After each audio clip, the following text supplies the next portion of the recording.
नमस्कार दोस्तों, स्वागत है आपका हमारे इस चैनल धूप धुनुषी आरती में। दोस्तों, जैसे कि मैंने पुष्प धूप से आप किस तरीके से जो है ठाकुर जी की धुनुची धूप करेंगे, उससे आप आरती आदि करेंगे, उसके बारे में मैंने आपको बताया है। आज जो है मैं आपको तुलसी धूप के बारे में बताने जा रहा हूँ।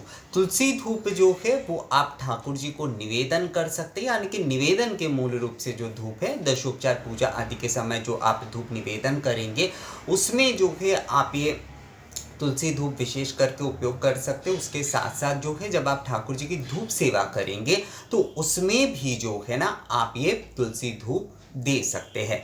ये बहुत ही जो है ना एक पहली बात तो जो है वो एक सुगंधित धूप तो है ही, साथ में जो है ये वातावरण को भी आप जन्माष्टमी के दिन कभी ये धूप करके देखिएगा, या फिर कोई भी वैष्णव अनुष्ठान कर रहे हैं, पूजन आप कर रहे हैं, जो लोग वैष्णव सेवा नित्य दिन करते, वैष्णव पूजन नित्य दिन करते हैं, मतलब जिनके घरों में, मेरा कहने का अर्थ है जिनके घर में मूल रूप से जो है युगल सरकार की पूजा होती है, जानकी रघुनाथ की पूजा होती है, लक्ष्मी नारायण की पूजा होती है, या फिर गोपाल जी की सेवा होती है, तो उनके घर के बारे में मैं विशेषकर ये बोल रहा हूँ कि वो अगर तुलसी धूप करते हैं ना, तो वातावरण जो हो जाता है घर के, वो एक बहुत ही आध्यात्मिक और मंदिर जैसा हो जाता है। और तुलसी धूप करने से जो भी सारे विषाणु आदि, एक्चुअली क्या होता है, ये विषाणु आदि का मूल विषय होता है, जो भी सारे नेगेटिविटी रहते हैं, जो भी सारे जो है नकारात्मक चीज़ें जो है वो वातास में, यानी कि वातावरण में, हमारे यहाँ पर वाताश कहा जाता है हवा को जो है, तो उसमें जो मौजूद रहता है, जो भी सारे ये नकारात्मक कण जो है वो नष्ट हो जाते हैं और सकारात्मकता से, सकारात्मक ऊर्जा से भर जाता है। तो आप लोग करके देखिएगा कभी, ये जो है किसी भी पूजा में या हर गुरुवार भी अगर आप करना चाहे तो ये कर सकते हैं, ये बहुत ही अच्छा है। तो इसमें आपको क्या क्या लेना है, इसमें आपको जो है पीले वाले जो राल है वो आपको ले लेना है, उसके साथ साथ आपको गुग्गुल लेना है, उसके साथ जो है आपको पीत चंदन लेना है, जो पीले वाले चंदन है वो आपको लेना है, आपको अगरू लेना है, आपको जो है जो केसर है वो आपको लेना है, आपको घृत आपको लेना है, आपको शहद यानी कि मधु आपको लेना है, और सलाई गुग्गुल अगर आपको मिलता है।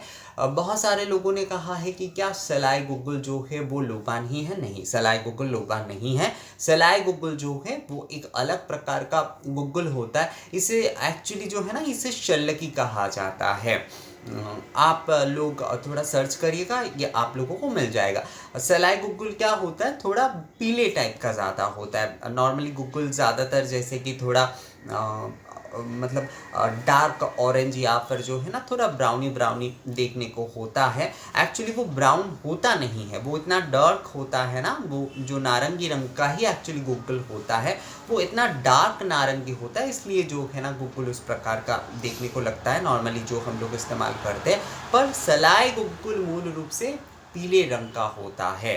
तो इसलिए जो है ना कई लोग इस प्रकार की सोचते हैं कि लोबान आदि, नहीं, लोबान को लेकर बहुत कंफ्यूजन है एक्चुअली। लोबान को लोग राल के साथ जोड़ देते हैं, गुग्गुल के साथ जोड़ देते हैं। सलाई गुग्गुल जो है वो एक अलग चीज़ है दोस्तों। तो इसलिए जो है गुग्गुल आप लीजिएगा, आप जो है डाल लीजिएगा, और सलाई गुग्गुल अगर आपको मिल जाता है ऑनलाइन मिल जाएगा आप लोगों को। जो लोग जिन लोगों ने भी मुझसे पूछा है उन लोगों को मैं कह रहा हूँ ये कि आप लोगों को ये मिल जाएगा। थोड़ा सा आप लोगों को सर्च करना पड़ेगा, मेहनत के बिना कोई कार्य होता नहीं है। भगवान को आप बहुत अच्छी अच्छी चीज़ों से जो है आप धूप आदि पूजन आदि आराधना करना चाहते तो थोड़ा मेहनत तो आपको करना पड़ेगा दोस्तों।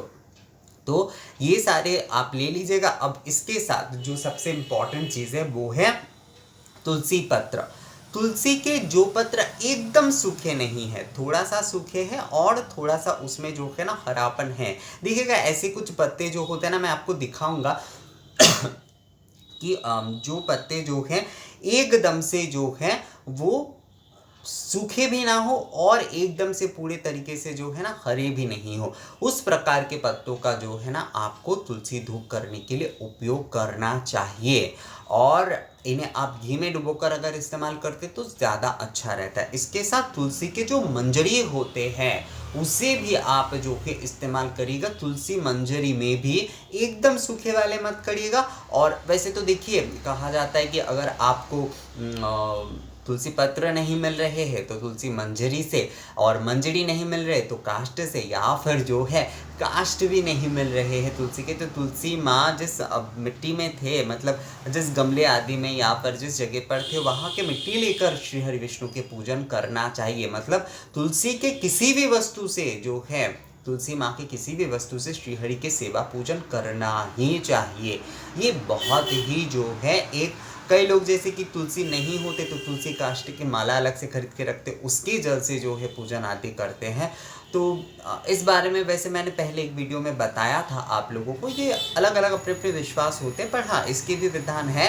पर तुलसी काष्ठ, तुलसी मंजरी या फिर जो है तुलसी पत्ते आदि विष्णु पूजन में विशेष होता है। ना मिले तो कम से कम तुलसी के मिट्टी से ही पूजन किया जाएगा।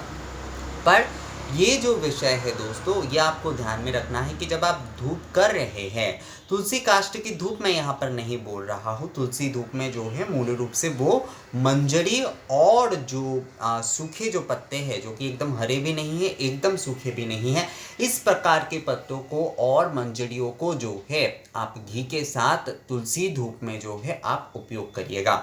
चंदन तुलसी धूप, आप एक काम कर सकते हैं, पत्तों को जो है ना चंदन के साथ और घी के साथ आप मिला लीजिए, उसके साथ जो है ये सारे वस्तु जो है एकत्रित करके, मतलब एकत्रित, देखिए कभी भी ना एक साथ बिल्कुल मत पीसेगा। कई लोग क्या करते हैं कि एक साथ सारी चीज़ें डाल के मिक्सी में धूप पीस लेते हैं, वो धूप चीज करने का नियम नहीं है। ये एक प्रकार से निषिद्ध है कि सारे वस्तुओं को एक राशिकृत करके कभी भी नहीं देना चाहिए। एक राशि मतलब एक साथ सभी चीज़ों को मिलाकर उस प्रकार से नहीं देना चाहिए। अलग अलग हर वस्तु को चूर्ण करना चाहिए, अलग अलग हर वस्तु को जो है लेकर मिलाकर जो है आपको धूप बनाना चाहिए। एक साथ सभी चीजों को मिलाकर कभी भी धूप नहीं बनाया जाता, ये जो है वो गलत प्रक्रिया है। और शास्त्र में भी कहा गया है कि राशिकृत करके उस प्रकार से नहीं करना चाहिए कभी भी। मतलब सारी चीजों को हमने राशि कर ली उसके बाद उसके धूप दे दिए, नहीं, ये सही तरीका बिल्कुल नहीं है, ये गलत तरीका है। तो इसलिए अलग अलग करके ही आप लोग मिलाइएगा। तुलसी मंजरी, क्योंकि तुलसी धूप है तो इसमें तुलसी के पत्तों का और जो है मंजरियों का विशेषकर आप उपयोग करिएगा। उसमें चंदन और घी जो है उससे आप जलाइएगा। कपूर भी आप इसमें इस्तेमाल कर सकते हैं, पर मैं आपको कहूँगा अगर कपूर इस्तेमाल करते तो भीमसेनी कपूर जो है वो आप इसमें इस्तेमाल करिएगा तुलसी धूप में, यानी कि तुलसी चंदन धूप जो है उसमें आप ये भीमसेनी कपूर जो है केवल मात्र आप वही इस्तेमाल करिएगा, ये ज़्यादा अच्छा रहेगा। धूप सेवा में, धूप निवेदन में ये धूप के बारे में मैं कह रहा हूँ, तो इसलिए जो है इसमें अगर आप जो है भीमसेनी कपूर का इस्तेमाल करते हैं तो वो ज़्यादा अच्छा रहता है दोस्तों। तो इसमें जो है आप एक बार फिर से जो है ध्यान दें, पीले राल जो है वो आपको लेना है, गुग्गुल जो है वो आपको लेना है, उसके साथ साथ पीत चंदन जो है वो आपको लेना है, अगरू जो है वो आपको लेना है, केसर जो है वो आपको लेना है, घृत जो है वो आपको लेना है, उसके साथ साथ जो है मधु यानी कि शहद जो है वो आपको लेना है। और इसके साथ अगर सलाई गुग्गुल मिलता है तो आप उसका उपयोग करिए, अगर नहीं मिलता है तो इसे लेकर परेशान मत होइए। कई लोग ना कोई भी नया एक नाम सुन लेते तो उसे लेकर इतना परेशान, बिल्कुल परेशान होने की ज़रूरत नहीं है। आपके वहाँ पर ढूंढिए, अगर मिल जाता है तो अच्छा है, नहीं मिलता है तो उसे लेकर इतना ज़्यादा परेशान मत होइए। ऐसा नहीं है कि वो एक चीज़ अगर हम नहीं दे पा रहे हैं तो हमारी पूजा जो है वो असंपूर्ण रह जाएगा।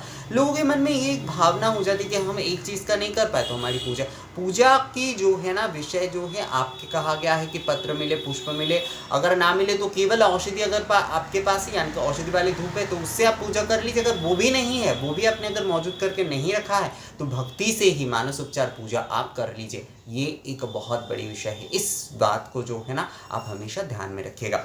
तो इन सारी चीज़ों से, पीले वाले राल से, गुग्गुल से, पीत चंदन से, अगरू से, केसर से, घृत से, शहद से, सलाई गुग्गुल और जो तुलसी के जो भी सारे पत्र पूरी तरीके से एकदम सूखे नहीं है और एकदम जो है जो हरे भी नहीं है, उस प्रकार के पत्ते लीजिए। मंजरी भी जो है उस प्रकार के लीजिए। इन्हें एक साथ घी आदि के साथ बहुत अच्छे तरीके से मिला के, या घी चंदन के साथ, या फिर ऐसे ही नॉर्मली जो है आप उसे जो है धूप के साथ ठाकुर जी को जो है जन्माष्टमी के दिन आप 4 बार अगर धूप सेवा कर रहे हैं तो धूप सेवा में आप दीजिए। आप पूजा के समय धूप निवेदन कर रहे हैं तो उसमें आप दीजिए। तो देखिएगा ये जो है ना एक बहुत ही सुंदर वातावरण होगा और उसके साथ साथ आपके पूजा के जो परिवेश होता है ना उसे भी एक अलग कर देगा। और ठाकुर जी को तो वैसे देखिए तुलसी से अतिरिक्त प्रिय शायद और कुछ भी नहीं है। आप उन्हें भोजन आदि में कुछ दे या ना दे, केवल तुलसी ही आप अर्पण कर दे तो आपको संपूर्ण भोग नैवेद्य देने का फल मिल जाता है। तो उस प्रकार धूप नैवेद्यम आदि में भी जो है, यानी कि धूप निवेदन आदि धूप सेवा में जो है, धूप सेवा भी उस प्रकार से धूप नैवेद्यम ही होता है। तो इसमें अगर आप जो है ये तुलसी धूप करते हैं तो इससे ज़्यादा अच्छा और कुछ हो ही नहीं सकता। मैं आपको कहूँगा कि आप ये तुलसी धूप अवश्य करिएगा दोस्तों ध्यान रखिएगा कि तुलसी पत्र जो है, बहुत सारे लोग नीचे गिरे हुए तुलसी, नहीं वो नहीं करना चाहिए कभी भी। तुलसी पत्र आप पहले से उसे थोड़ा धूप में आप सुखा सकते हैं, ये ज़्यादा अच्छा रहता है। धूप का मतलब यहाँ पर सूरज के किरण के बारे में मैं कह रहा हूँ। पिछले वाले वीडियो में, पुष्प वाले वीडियो में मैंने धूप कहा था तो आप लोगों को, कई लोगों को कन्फ्यूजन हो गया था, कई लोगों ने मुझे मेल किया। तो धूप का मतलब जो है, धूप में सुखाने का मतलब सूरज के किरणों में सुखाने के बारे में कह रहा हूँ दोस्तों। आप तुलसी के पत्ते जो है वो चयन करके आप जो है सूरज की किरणों में उसे सुखा लीजिए, और मंजरी भी उस तरीके से जो है आप उसे सुखा लीजिए। उसके बाद जो है आप धूप निवेदन आदि के ये जो भी सामग्री मैंने आप लोगों को बताया दोस्तों, उसके साथ जो है मिलाकर घृत आदि के साथ जो है आप तुलसी धूप ठाकुर जी को करिए। ये मैं आपको कहूँगा कि आप इस जन्माष्टमी पर इसे अवश्य करिए। ये धूप नैवेद्यम धूप सेवा जो है आप अवश्य करके देखिए। इस प्रकार से धूप आप अवश्य करके देखिए जन्माष्टमी पर, देखिएगा आपकी पूजा करने के बाद जो है ना आपको एक अलग से तृप्ति मिलेगी। और जैसे कि ठाकुर जी को तुलसी के हर वस्तु प्रिय है, तो तुलसी धूप अगर आप करते हैं तो इससे बढ़कर और कुछ हो ही नहीं सकता, और वो भी जन्माष्टमी के दिन, जो कि ठाकुर जी की प्रिय तिथि है। और जो ठाकुर जी के प्रिय वस्तु यानी कि तुलसी जो है वो ठाकुर जी की सबसे प्रिय वस्तु है, तो विशेष दिन में उनकी सबसे प्रिय वस्तु तो हमें देना ही चाहिए, जो कि हम धूप नैवेद्यम के माध्यम से, यानी कि अग्नि माध्यम हमारा सबसे पवित्र और प्राचीन आदि माध्यम है। तो उस माध्यम से अगर हम ये तुलसी धूप करते हैं, चंदन तुलसी धूप करते हैं, तो इससे बढ़कर और कुछ हो ही नहीं सकता दोस्तों। तो दोस्तों आप लोगों को तुलसी धूप के बारे में ये जो जानकारी है वो कैसा लगा, मुझे कमेंट्स करके या मेल करके ज़रूर बताइएगा। मिलेंगे आपसे अगली वीडियो में नए जानकारी के साथ, तब तक के लिए नमस्कार।